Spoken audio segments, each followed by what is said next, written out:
23 मार्च 1931 Lahore central jail की दीवारें उस रात 3 ऐसे नौजवानों की आखिरी सांसों की गवाह बनी जिनकी उम्र तो छोटी थी पर उनके हौसले आसमान से भी ऊंचे थे।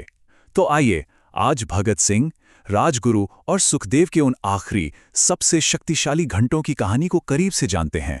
इस कहानी की शुरुआत खुद भगत सिंह के ही इन शब्दों से करते हैं। सोचिए, ये सिर्फ एक लाइन नहीं है, ये उनके बलिदान के पीछे की पूरी सोच को बयां कर देती है।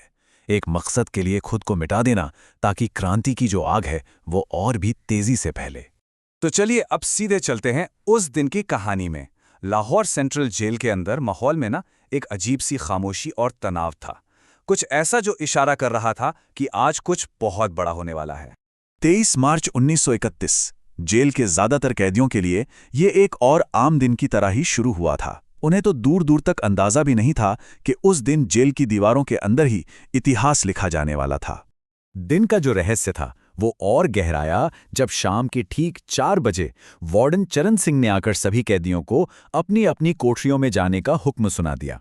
जब किसी ने वजह पूछी तो जवाब बस इतना सा मिला, ऊपर से आदेश है। बस इसी एक लाइन से जेल में एक अनकही बेचैनी फैलने लगी। और इस रहस्य से पर्दा उठाया जेल के नाई बरकत ने।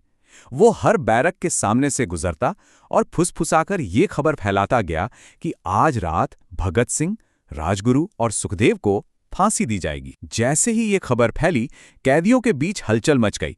सबने भगत सिंह की कोई यादगार निशानी मांगी।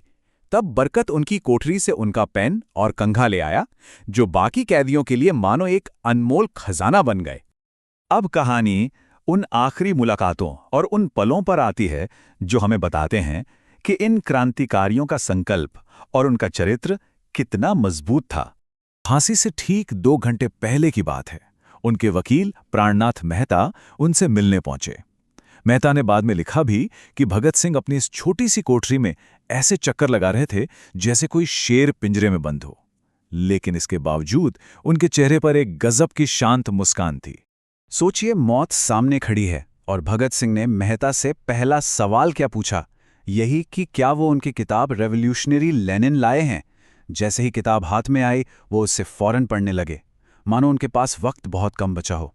और देश के लिए उनका संदेश बिल्कुल साफ, 2 ही संदेश थे, साम्राज्यवाद मुर्दाबाद और इंकलाब जिंदाबाद।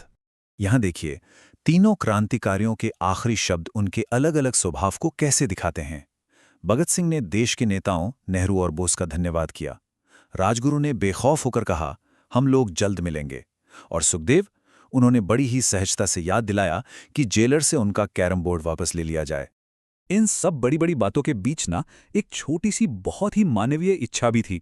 भगत सिंह ने जेल के एक सफाई कर्मचारी जिनका नाम बेबे था, उनसे फांसी से पहले घर का बना खाना लाने को कहा था। लेकिन अंग्रेजों ने अचानक फांसी का समय 12 घंटे पहले कर दिया और बेबे को जेल के अंदर आने ही नहीं दिया गया।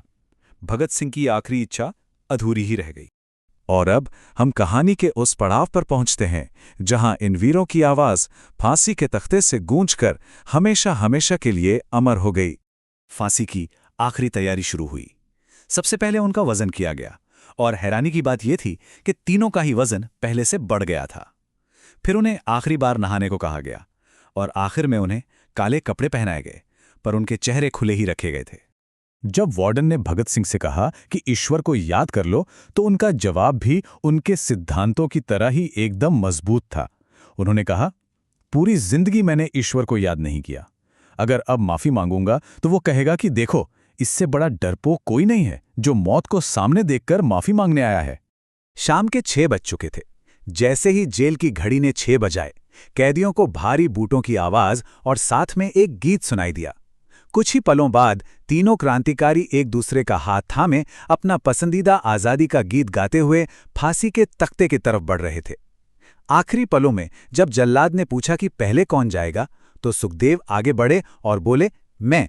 फांसी के तख्ते से उन्होंने इतनी जोर से इनकलाब जिंदाबाद का नारा लगाया कि उनकी आवाज जेल की ऊंची दीवारों को भी पार कर बाहर तक गूंज गई। जेल के बाकी कैदी भी अपनी अपनी कोठरियों से उनके साथ नारे लगाने लगे। ये इनकलाब की वो आखिरी गूंज थी जो ब्रिटिश साम्राज्य की नींव हिलाने वाली थी। पर शहादत के बाद जो हुआ वो अंग्रेजी हुकूमत के डर और उनकी अमानवीयता की एक अलग ही कहानी कहता है। देखिए, अंग्रेजों का प्लान तो ये था कि अंतिम संस्कार जेल के अंदर ही चुपचाप कर दिया जाए, लेकिन उनका डर इससे कहीं ज्यादा बड़ा था।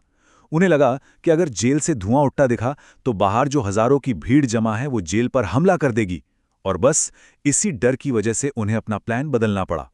इसके बाद जो हुआ वो वाकई बेहद अपमानजनक था। रात के अंधेरे में जेल की पिछली दीवार तोड़ी गई और उन महान शहीदों के शवों को एक ट्रक में किसी सामान की तरह फेंक दिया गया। उन्हें सतलुज नदी के किनारे ले जाकर अजला ही छोड़ दिया गया। जब पास के गांव वालों को पता चला और वो मशाले लेकर वहां पहुंचे तो ब्रिटिश सैनिक डरकर भाग खड़े हुए।